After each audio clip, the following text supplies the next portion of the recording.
Olá pessoal, tudo bem com vocês? Um seguidor colocou como sugestão de pauta e que sirva de estímulo para outros potencialmente interessados nas execuções fiscais. Ele havia sugerido o tema da impenhorabilidade do bem de família, especialmente com relação à questão probatória. Então esse vídeo é especialmente a respeito desse tema. Eu particularmente não poderia deixar de iniciar pela própria dignidade da pessoa humana, fundamentos da nossa república. Muito embora hoje seja um pouco lugar comum, né, se invoca a dignidade da pessoa humana para praticamente todos os direitos, mas a dignidade, afinal de contas, é o cerne normativo de todo ordenamento jurídico. Todo ordenamento jurídico, inclusive o constitucional, se destina à realização desse valor fundamental. Portanto, é a própria dignidade que veda, por exemplo, o exercício da autotutela, o esforço do credor em buscar a realização do seu crédito sobre o patrimônio do seu devedor, independentemente de autorização, de intervenção judicial. Essa dignidade, ela vem desdobrada na Constituição da República em diversas passagens e também fundamenta, por exemplo, o direito à moradia, também previsto na Constituição. Fundamenta, inclusive, a dignidade das famílias. Hoje, na família é compreendida não exclusivamente aquela concepção tradicional, mas também todas as possíveis organizações com vistas à realização da personalidade humana, com vistas à busca da felicidade. Afinal de contas, a nossa república se destina a promover o bem de todos. Então, a busca da felicidade legitima quaisquer organizações familiares, não apenas de pai, mãe e seus filhos, mas apenas de irmãos, relacionamentos hetero ou homoafetivos, amigos que buscam conviver juntos. Quaisquer formatações de família são plenamente válidas e protegidas pelo direito, pela sua própria existência. A dignidade, então, do devedor e da sua família impede que determinados bens sejam subtraídos, sejam liquidados, sejam arrematados em execuções, a fim de que seja preservado aquele mínimo existencial do devedor e da sua família. Além dessas passagens constitucionais, a Lei 6830, que é a nossa lei das execuções fiscais, dispõe no seu artigo 30 que todos os bens do devedor tributário são passíveis de execução, exceto os bens absolutamente impenhoráveis. Existem então os bens que são relativamente impenhoráveis? A minha interpretação seria de que os bens absolutamente impenhoráveis são aqueles bens previstos em lei como impenhoráveis. Por exemplo, o próprio bem de família trazido pela Lei 8.009. Existe um outro bem de família pouco conhecido, pouco utilizado, é verdade, na prática, que é o bem de família convencional. Essa impenhorabilidade decorrente do bem de família convencional, regulado lá pelo artigo 1711 do Código Civil, a Lei de Registros Públicos estipula um procedimento pelo qual esse bem destacado do patrimônio familiar será ressalvado, será protegido de penhoras, de dívidas posteriores. O Código Civil estipula um limite de 30% do patrimônio que pode ser constituído como bem de família.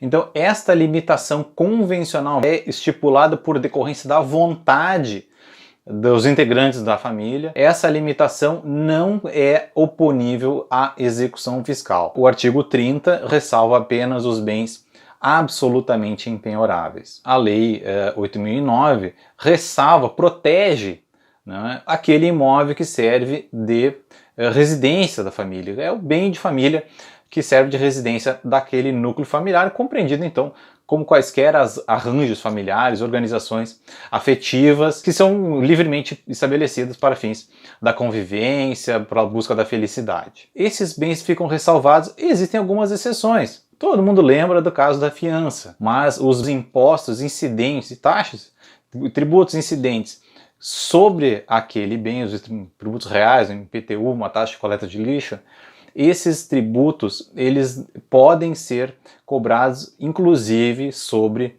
o próprio bem de família. A jurisprudência, especialmente do STJ, se desenvolveu fartamente com relação à proteção do bem de família, protegendo, como nós falamos, as famílias que fogem daquele modelo tradicional e também várias outras organizações.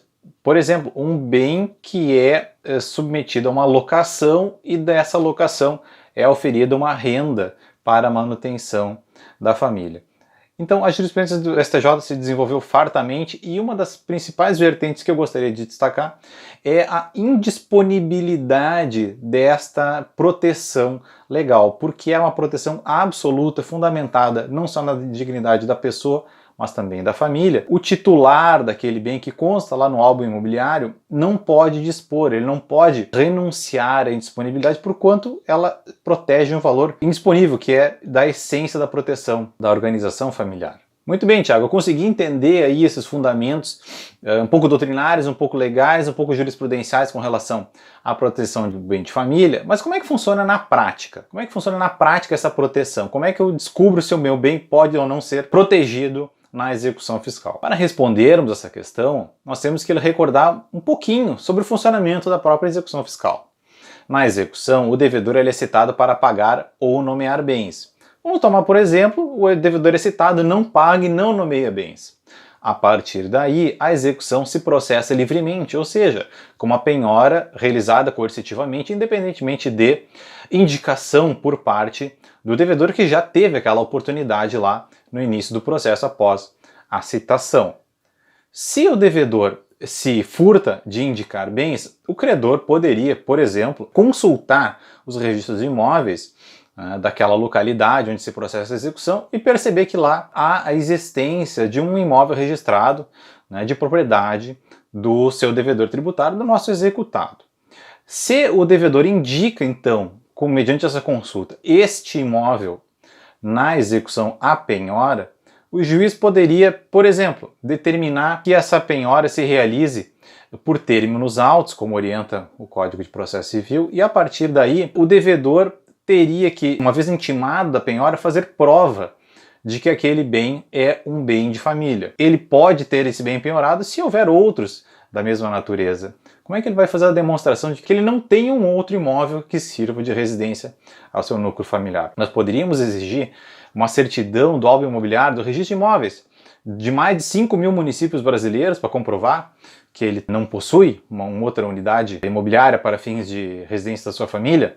É uma exigência por demais excessiva. Não é possível exigir do devedor que faça uma prova negativa de que ele não tem um outro imóvel em outra localidade. Deveria haver uma gestão desse ônus da prova para que, por exemplo, a própria credora demonstrasse que aquele bem é sim penhorável, mediante a comprovação de que o devedor possui outros imóveis. Em outra situação, por exemplo, o oficial de justiça faz diligências e visita aquele endereço, aquele domicílio fiscal, poderia ser o mesmo domicílio civil, esse domicílio fiscal ao qual é dirigida a nossa execução, verificar que naquele endereço não possui outros bens penhoráveis, não haveria a penhora. E pode acontecer, mesmo assim, o credor indique aquele bem ou que a gente realize uma providência através da Central de Indisponibilidade de Bens, a CENIB, e aquele bem acabe sendo indisponibilizado através da central e aí seja realizada, por exemplo, a penhora. Poderia ser utilizado como um indicativo